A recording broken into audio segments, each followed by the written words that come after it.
நேபாளில் இருக்கக்கூடிய கைலாஷ் மான்சரோவர் யாத்திரை பொறுத்தவரை சீன அரசு 2020, 21, 22, 23, 24 அனுமதி கொடுக்காத காரணத்தினால 25, 26 இருந்து அனுமதி ஆரம்பிச்சாங்க. நிறைய பேர் இந்த 5 ஆண்டு 6 ஆண்டு போக முடியாதவங்க பெரிய அளவில் இந்த ஆண்டு நேபாள் காட்மண்டு மூலமாக 2 ரூட் இருக்கு. ஒன்று நம்ம இந்தியா மூலமா போகலாம், லிப்பு லேக். நேபாள் காட்மண்டு மூலமாக பிரைவேட் ஆபரேட்டர்ஸ் மூலமா நிறைய பேர் போயிருக்கிறாங்க.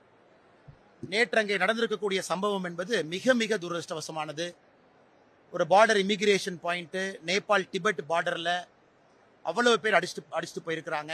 ஈரோட்டிலிருந்து, கரூரிலிருந்து, ராமநாதபுரத்திலிருந்து, சென்னையிலிருந்து நிறைய டூர் ஆபரேட்டர்ஸ் கூட்டிட்டு போயிருக்கிறாங்க.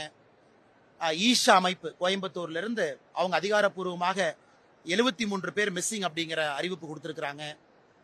நேபாள் அரசு கூட நிறைய பேர் இந்த பக்கம் மிஸ் ஆயிருக்கிறாங்க.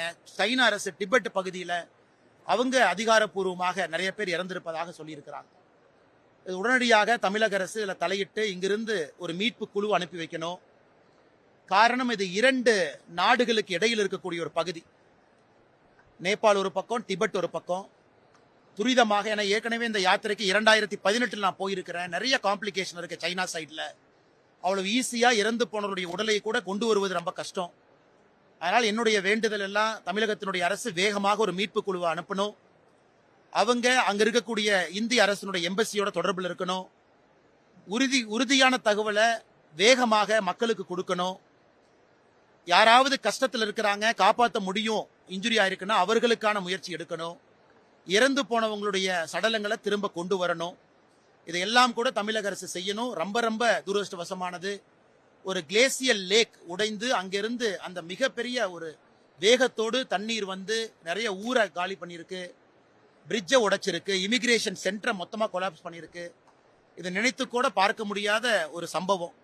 ஏன்னா இதற்கு முன்பு கூட சில ஆண்டுகளுக்கு முன்பு இதே மாதிரி நடந்த பொழுது ரூட்டை மாத்தினாங்க. இது மாற்றப்பட்ட 2வது ரூட். இந்த ரூட்டிலும் கூட இது நடந்திருப்பது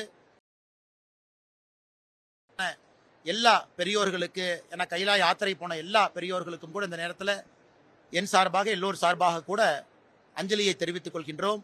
அந்த குடும்பங்கள் இன்னும் ஸ்ட்ராங்கா இருக்கணும் அப்படின்னு அந்த நேரத்தில் வேண்டுகிறோம்.